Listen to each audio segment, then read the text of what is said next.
చెప్పండి. జగన్మోహన్ రెడ్డి గారు ఇవాళ వాళ్ళ నాయకులతో మాట్లాడుతూ అంటా ఉన్నాడు. రాష్ట్రంలో టీడీపీ పరిస్థితి అయిపోయింది. గతంలో ఎలక్షన్ ముందు వాళ్ళ నాయకులు వెళ్ళి ప్రజలతో కార్యకర్తలు వెళ్ళి బాండ్లు రాపించుకున్నారు. బాండ్లు రాసుకొని గెలిచారు. మనం అది పట్టించుకోలేదు. ఇప్పుడు దానివల్లే ఓడిపోయామని చెప్పి 10% వచ్చింది వాళ్ళకి ఎక్స్ట్రా అని చెప్పి అంటున్నాడు. నిజంగానే బాండ్లు రాపించుకున్నారు మీరు?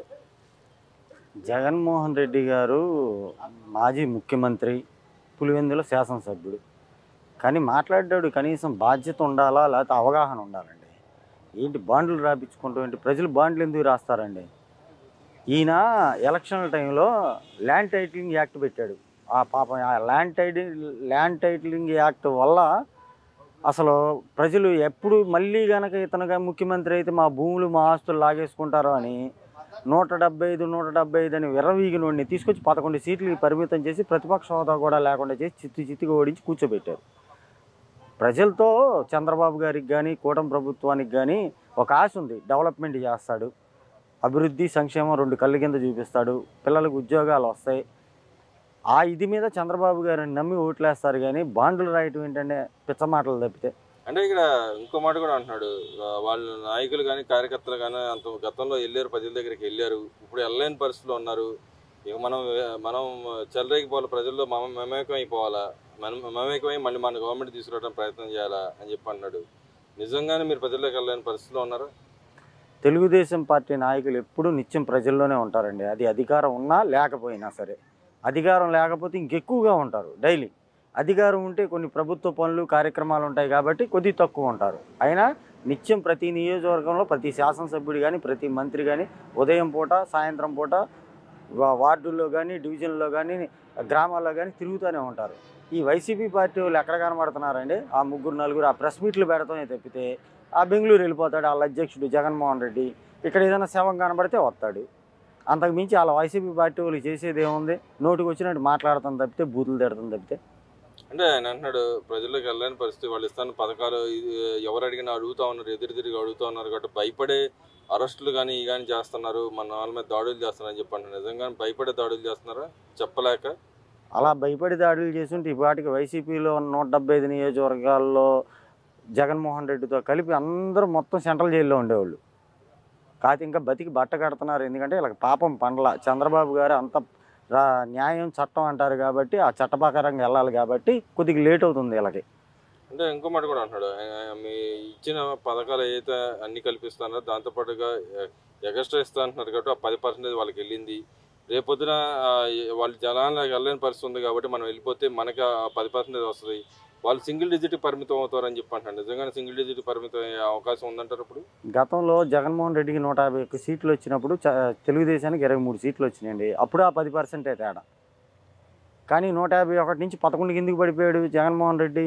విచ్చలవిడిగా రాజులాగా ఇక నేనే రాజు, నేనే మంత్రి, నా ఇష్టం, రాష్ట్రానికి ముఖ్యమంత్రి నేను, స్టేట్ ఫర్ సేల్, ఇక ఏది దొరికితే అది అమ్ముకుంటాం, జనాల్ని పీడిస్తాం, అడిగిన వాళ్ళని లోనేస్తాం, ఏంటి మాట్లాడిన వాళ్ళని కొట్టేస్తాం, కేసులు పెడతాం చేయబట్టి జనాలకి చిరాకు వచ్చేసి భయభ్రాంతులకు గురై అమ్మో ఇట్లాంటి రాక్షసుడు మళ్ళీ రాష్ట్రానికి పాలగారుగా రాకూడదని చెప్పేసి చిత్తుగా ఓడించి ప్రతిపక్ష హోదా లేకుండా కూర్చోబెట్టారు. చంద్రబాబు గారు 23 నుంచి 164కి ఎలా వచ్చారు? ప్రజల తరపున పోరాడారు. వాళ్ళ కష్ట సుఖాల్లో ఉన్నాడు, జైలుకి వెళ్ళాడు, తెలుగుదేశం నాయకులు జైలుకి వెళ్ళారు, వాళ్ళు పెట్టిన ఇబ్బందులకి అన్నీ చూసి వచ్చారు కాబట్టి ప్రజలు నమ్మారు. చంద్రబాబు గారు నమ్మి విశ్వసించి మళ్ళీ మీరు లేకపోతే రాష్ట్రం శంకనాగిపోద్ది, మా బతుకులు పాడైపోతాయని చెప్పి మళ్ళీ గద్దెనెక్కిచ్చారు చంద్రబాబు గారిని. అది అతనికి చంద్రబాబు గారికి ఉన్న తేడా. అంటే మొన్న ఏదైతే రాఫ్తాడలో అంటున్నాడు, పోలీసులు గొడ్లోడు తీసి తంతాను, వాళ్ళు గొడ్లోడు తీస్తాను, ఎక్కడ ఉన్నా వాళ్ళని పట్టుకొచ్చి అంతు తెలుస్తా అని చెప్పి అన్నాడు. పదే పోలీసులు ఎందుకు టార్గెట్ చేశారంటారు? నిన్న అయితే వాళ్ళ కార్యకర్తలు వీరంగం సృష్టించారు. పోలీసులు ఆయనకి ప్రొటెక్షన్ ఇస్తే ప్రొటెక్షన్ లేదని వాళ్ళ పేపర్లో రాస్తూ ఉంటారు, వాళ్ళ ఛానల్ చెబుతూ ఉంటారు. కానీ ప్రొటెక్షన్ ఇచ్చినా కూడా వాళ్ళ కార్యకర్త చేత దాడి చేయకుండా ఎలా చూస్తారు? వాళ్ళ పేపరు ఒక అవినీతి పుత్రిక అండి, సాక్షి. దాంట్లో ఎలాగైనా రాసుకుంటారు వాళ్ళు, వాళ్ళ ఇష్టం. కానీ మిగతా ఛానల్స్ మిగతా మీడియా ఉంది కదా. కాకపోతే ఏంటంటే ఇతను పెయిడ్ ఆర్టిస్టులను తీసుకెళ్ళాడు డబ్బులు ఇచ్చి. ఆ వీడియోలు కూడా వచ్చినాయి బయటికి. వాళ్ళ నాయకులు పంచుతున్నారు మనిషికి ఇంత అని చెప్పేసి. అలా తీసుకెళ్ళి పెట్టేటోడికి ఎంతమందినన్నా పోలీసు వాళ్ళు ఇచ్చేస్తారంటే మాజీ ముఖ్యమంత్రి పులివెందుల శాసనసభ్యుడికి ఒక లిమిట్ ఉంటుంది సెక్యూరిటీ. ఆ లిమిట్ దాటి ఇష్టం వచ్చినట్టు విచ్చలు విడిగా తీసుకెళ్తే సెక్యూరిటీ ప్రాబ్లం వస్తుంది. వచ్చినప్పుడు ఇతను కూడా కొద్దిగా కంట్రోల్ చేయించుకోవాలి వాళ్ళ నాయకులతో. ఇగో ఈ లిమిట్లో ఉండాలి, ఈ లిమిట్లో ఉండాలి, ఇక్కడికి వస్తున్నామని చెప్పుకోవాలి. చంద్రబాబు గారి క్యాన్ వస్తుంది, ఎందుకు పడిపోతారు? అలా వెళ్ళి పడిపోతారు. తెలుగుదేశం వాళ్ళు వెళ్ళి వాళ్ళకు లిమిట్ ఉంటుంది, వాళ్ళు పద్ధతిగా ఉంటారు, వింటారు తెలుగుదేశం వాళ్ళు. ఇలా అలా వినరు, బ్లేడ్ బ్యాచ్ కదా మొత్తం ఇది, వినరు.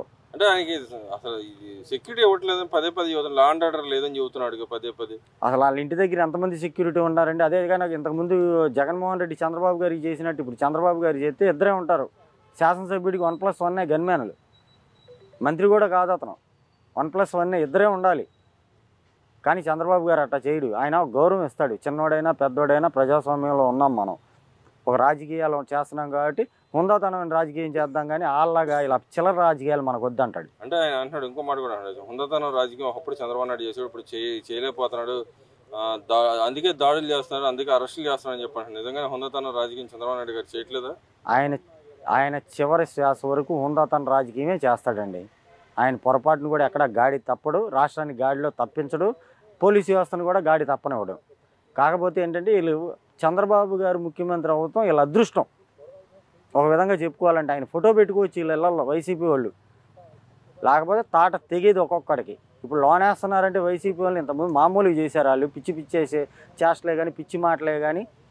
అలాంటి వాళ్ళు రోడ్డు మీద తిరగనిస్తే ప్రజాస్వామ్యానికి మళ్ళీ ఒక చేటు కింద తయారవుతారు వీళ్ళు, చీడ పురుగుల కింద. అంటే ఇంకో వాళ్ళ ఎమ్మెల్యే, ఇంకొక ఎమ్మెల్యే మాట్లాడుతూ ఉన్నారు, కత్తి చెయ్యికి మీ అంతు తెలుస్తూ మేము చావగొట్టినా దిక్కే లేదు అన్నట్టు మాట్లాడుతున్నాడు. ఇంకా ఈ టీడీపీ గవర్నమెంట్ మీరైనా ఇక్కడ లా అండ్ ఆర్డర్ అంతా సవ్యంగా ఉంది అంటున్నారు, అలాంటి నాయకులను వ్యాఖ్యలు చేస్తూ ఉన్నారు, రెచ్చిపోతూ ఉన్నారు, రెచ్చగొడుతూ ఉన్నారు. దాన్ని ఎలా చూస్తారు మీరు? జగన్మోహన్ రెడ్డి ఇప్పుడు ప్రశాంతంగా ఉన్న రాష్ట్రంలో చిచ్చు పెట్టాలని కుట్ర పన్ని ఇలాంటివన్నీ మాట్లాడిస్తున్నాడండి.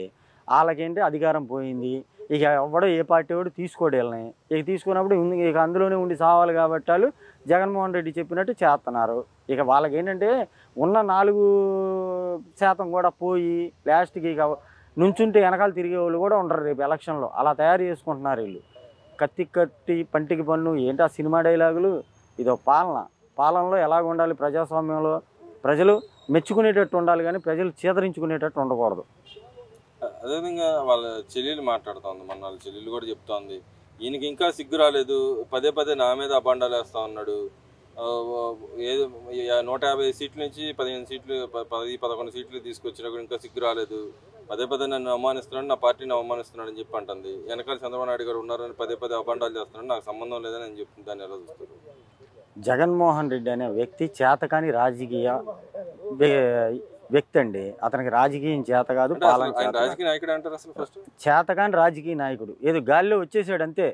తండ్రి ఫోటో పెట్టుకున్నాడు, శవరాజకీయం చేశాడు, వచ్చేసిన తర్వాత ఇక పాలన చేతికి కానీ ప్రజలకు అర్థమైపోయింది, అమ్మో పిచ్చోడి చేతికి రాయిచ్చామని మళ్ళీ తీసుకొచ్చి కింద కూర్చోబెట్టేశారు. ఇక వాళ్ళ చెల్లి అంటారా, వాళ్ళ చెల్లికి తెలుసు మొత్తం అసలు ఈ మనిషి తత్వం ఏంటి, ఈ మనిషి ప్రవర్తన ఏంటని అన్నీ తెలుసు. కానీ వేరే పార్టీలో ఉంది కాబట్టి ఆమె చెప్పాలి కదా ఈయన గురించి కూడా, ఇదిగో ఇది పరిస్థితి. ఏ పార్టీ వాళ్ళైనా సరే మంచి చేస్తే మంచి అంటారు, చెడు చేస్తే చెడు అంటారండి, అందులో ఏం మొహమాటమే లేదు. ఆమె చెప్పాల్సింది చెప్పింది, ఇతను చేసే చేష్టలు కూడా అట్లాగే ఉన్నాయిగా. అంటే అదేవిధంగా జోగి రమేష్ గారికి నోటీస్ ఇచ్చింది ఈ గవర్నమెంట్ రాగానే, కక్ష సాధింపుగా నోటీస్ ఇచ్చారని చెప్పి వాళ్ళ నాయకులు మాట్లాడుతుందని ఎలా చూస్తారు? కక్ష సాధింపు ఏంటి? అధికారంలో ఉన్నప్పుడు అంతమందిని తీసుకొని ర్యాలీకి వెళ్ళి కత్తులు కర్రలు గొడ్డలు పట్టుకొని వెళ్తే అప్పట్లో అధికారంలో ఉన్నారు కాబట్టి చలామణి అయింది. ఇప్పుడు ఎలా కుదిరిద్ది? తీసుకొచ్చి లోన్ వేసి మొత్తం నరాలు తీయాలి ఒక్కొక్కడికి. అంటే ఇక్కడ కక్ష సాధింపుతోనే జరుగుతుందంటారు, కక్ష సాధింపు ఎందుకు రాజ్యాంగం నడుస్తుందంటారు? రెడ్ బుక్ రాజ్యాంగం కాదండి. రెడ్ బుక్లో ఏంటంటే తప్పులు చేసిన వాళ్ళ పేర్లు ఉంటాయి అంతే. తప్పు చేయనోడి పేరు ఎందుకు ఉంటుంది? తప్పు చేసినోడి పేరు రెడ్ బుక్లోకి ఎక్కిందంటే అడిగి తాట తెగినట్టే లెక్క. ఇక అందులో అది రాజ్యాంగం అని పేరు పెట్టుకొని ఉండాలని ఇంకో పేరు పెట్టుకునివ్వండి. ఇది భారత రాజ్యాంగం, బిఆర్ అంబేద్కర్ గారు రాసిన రాజ్యాంగం. ఎప్పుడు చంద్రబాబు గారు అదే నమ్ముతారు, అదే పాటిస్తారు. అదేవిధంగా చంద్రబాబు నాయుడు గారు ఏదైతే ఆయన ఇంటి గతంలో వైసీపీ నాయకుల మాట, ఆయన ఇక్కడ ఇల్లు లేదు, పవన్ కళ్యాణ్ గారికి ఇల్లు లేదని చెప్పి అంటున్నారు. ఇద్దరు సొంత ఇల్లు కట్టుకుంటా ఉన్నారు, దాన్ని ఎలా చూస్తారు? కట్టుకోవాలండి, కట్టుకుంటేనే. ఇక్కడ గతంలో చంద్రబాబు గారు రాష్ట్రం విడిపోయినప్పుడు ముఖ్యమంత్రి అయ్యారండి, బస్సులో ఉండి ఆయన పాలన సాగిచ్చాడు. ఆ తర్వాత ఉండవల్లిలో ఆయన ఏం చేశాడు, అద్దెకి తీసుకుని ఉన్నాడు. ఆ అద్దెకి తీసుకుని ఇంటిని కూడా ముంచుతానికి చూశాడు కదా జగన్మోహన్ రెడ్డి. నీళ్ళు వదిలేసి వరదల్లో వదిలేసి ఇదిగో ముంపు ప్రాంతం నాటకాలు ఆడాడు. ఇప్పుడు చంద్రబాబు గారు అటు తెలంగాణలో పార్టీని బతికించుకోవాలి, ఇక్కడ ఆంధ్రాలో ఉన్న పార్టీ పాలనని సాగించాలి కాబట్టి రెండు వైపులు ఉండాలి కాబట్టి ఇక్కడ ఇల్లు కట్టుకుని ఉంటున్నాడు. ఇప్పుడు పవన్ కళ్యాణ్ గారు ఉన్నారు, ఉప ముఖ్యమంత్రి, ఆయన కట్టుకుంటాడు, అందుబాటులో ఉండాలి కదండి ప్రజలకి. అంటే భరోసా ఇచ్చినట్టేనా ఈ రాజధాని రైతులకి ప్లస్ రాష్ట్ర ప్రజలకి అందరికీ? చంద్రబాబు గారు ముఖ్యమంత్రి అవ్వటమే రాష్ట్ర ప్రజలు అన్ని వర్గాల వాళ్ళకి, అన్ని మతాల వాళ్ళకి, అన్ని కులాల వాళ్ళకి భరోసా వచ్చినట్టే.